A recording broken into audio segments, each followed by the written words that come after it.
Hello guys, this is Sushant. So welcome to your channel, which is Sci Engineers. As you know that we have been uploading videos for the first year of engineering subjects like BEE, Applied Mathematics and Engineering Mechanics. So this particular video is going to be related to your Applied Mathematics. We are going to discuss on the topic which is complex numbers, and in that we are going to discuss about the hyperbolic functions. So let's get going.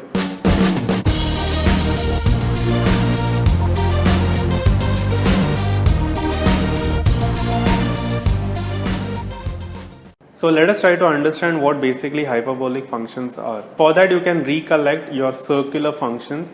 So if you are not familiar with the word circular functions, you already know some of the circular functions, that is sine and cos. Since these values were lying on the unit circle, so they can be termed as circular functions. So you can guess from that what are hyperbolic functions. So hyperbolic functions can be related to be lying on a hyperbola. Now there is a different notation which is used for the hyperbolic function. Just like we have for the sine function, we have sin, which is representing the sine function, and for my cosine it is my cos. So in the same way, for my hyperbolic sine and hyperbolic cos, I will be having a different notation for it. So for my hyperbolic sine, the representation is sin h, so it means hyperbolic sine, and for my cos, it is hyperbolic cos, that is cos h. So you can guess by now, for tan it will be tan h, cot it will be cot h, sec it will be sec h, and cosec it will be cosec h. So you have to just represent a h after all the circular functions which you already know to get your hyperbolic functions. People often get confused that the h over here is some parameter which is introduced with the sign. So basically they consider the h as some value. Please don't get confused with that. The h is along with the sign and it is representing a hyperbolic function. So in the sin h, you will be having your values which will be inserted in it, and you will be getting the corresponding values for it. Now let us try to understand the definition of our hyperbolic functions. So my sin h for some value, let us say x, is defined by e raised to x minus e raised to minus x divided by 2. And in the same way I can represent my cos h. My cos hx will be equal to e raised to x plus e raised to minus x divided by 2. So the difference between the sin h and the cos h is of the sign. In the sin h I have the negative sign, in the cos h I have the positive sign. Now to define my tan h, you have to use the same concept which you had used in the circular function, that is tan is basically sine by cos. So over here also my tan h, which is the hyperbolic tan, is going to be the ratio of hyperbolic sine and hyperbolic cos. So if you substitute those values, you will be getting the definition of tan h, which is going to be e raised to x minus e raised to minus x divided by e raised to x plus e raised to minus x. So since we have defined the basic functions for our hyperbolic functions, you can derive the rest of it. So this is the basic definition of a hyperbolic function. Let us try to derive what is the relation between the hyperbolic functions and my trigonometric functions or the circular function. Now just like we had defined our hyperbolic function using the exponential functions, in the same manner we can define our circular function using the exponential function. For that you will be needing the exponential form of the complex number, which is e raised to I theta, which is defined as cos theta plus I sin theta. So if you are having this as plus, this remains plus. If this is minus, then the imaginary part becomes minus. So using the definition which we have defined, if we add e raised to I theta plus e raised to minus I theta, I will be getting this as 2 cos theta. So basically my cos theta will be defined as e raised to I theta plus e raised to minus I theta by 2. In the same fashion, if I want to define my sine, I need to subtract these two, that is e raised to I theta minus e raised to minus I theta by 2. But in this case, it's going to be with 2i present in it, is equal to my sine theta.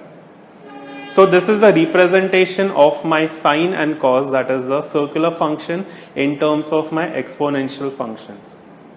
Now using this definition and the hyperbolic functions definition, let us try to derive a relation between them. So let us consider the definition of my cos hyperbolic, that is hyperbolic cos of Ix. Now this thing will be equal to, now since my hyperbolic function is related to e raised to x plus e raised to minus x by 2.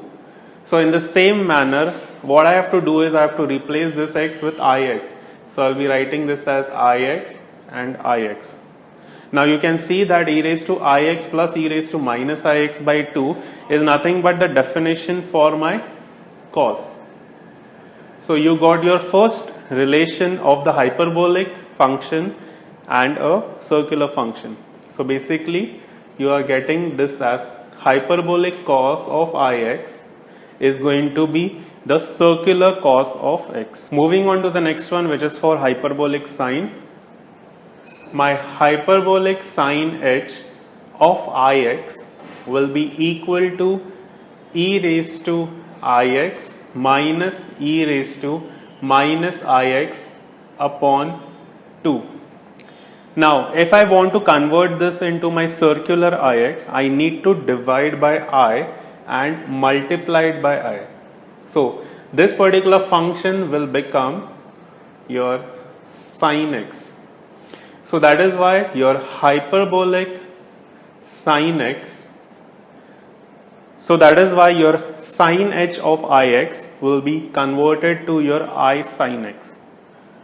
So if you try to derive the other way around, that is if you want to find what is going to be your cos Ix, it's going to be hyperbolic cos of x.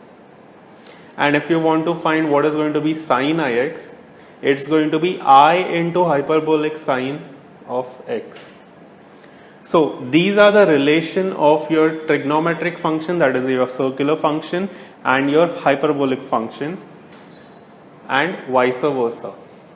So these are the very much basics which are going to be formed for your hyperbolic functions. So depending on these relationships, you will be deriving many of the problems which are related for your hyperbolic functions. So there are many more formulas which are associated with your hyperbolic functions. We have just discussed the basics of it. So let us take this particular question.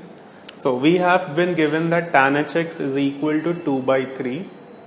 So you can use a definition of your tan hx, which is sin hx upon cos hx, and from that you will be getting this as e raised to x minus e raised to minus x upon e raised to x plus e raised to minus x, which is equal to 2 by 3.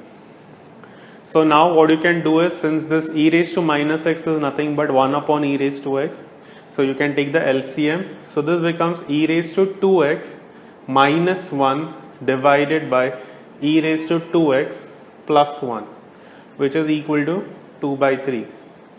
So in both the numerator and the denominator, there is a division by e raised to x which gets cancelled in this step. So now what you can do is you can apply the very basic concept which you have learned, that is componendo dividendo.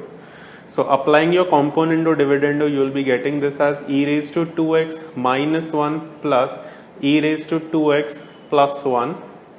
This thing divided by e raised to 2x minus 1 minus e raised to 2x minus 1, which is equal to 2 plus 3 upon 2 minus 3.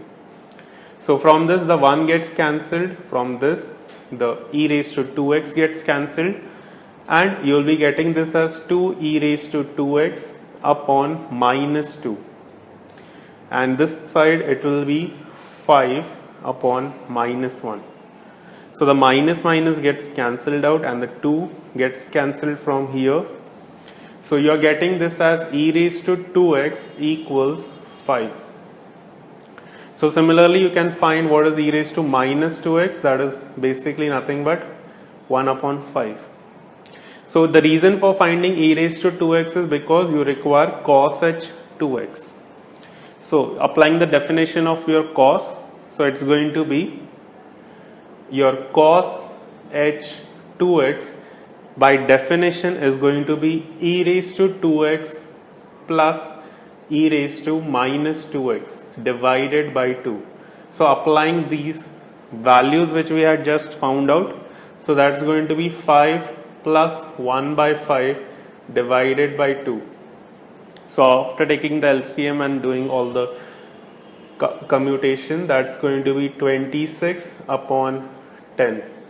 So you're getting the value of cos h 2x is equal to 26 upon 10 when your tan hx is equal to 2 by 3. So from these values you might be wondering, the values of your hyperbolic terms are going to be quite different than your circular functions. Your circular sine and cos are limited to being between -1 and 1. So the range for your hyperbolic cos and sine is quite different than that of your circular counterpart. So moving to the next question, you have to find what is going to be tan h log of root 5, the value for this. So applying again the formula, that is e raised to log. So in this case my x is nothing but log of root 5. So it's going to be e raised to log root 5 minus e raised to log with a minus sign divided by e raised to log root 5 plus e raised to minus log root 5. So this is going to be nothing but, you are seeing that this is e raised to log function, so that will be coming out as root 5.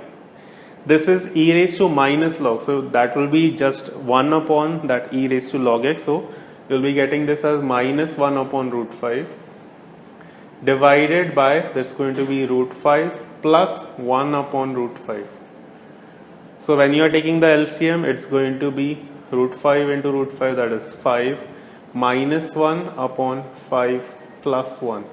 So that comes out to be 4 by 6, which is nothing but 2 by 3. So these are some of the related problems to your hyperbolic functions. There are many more problems that can be discussed in hyperbolic functions.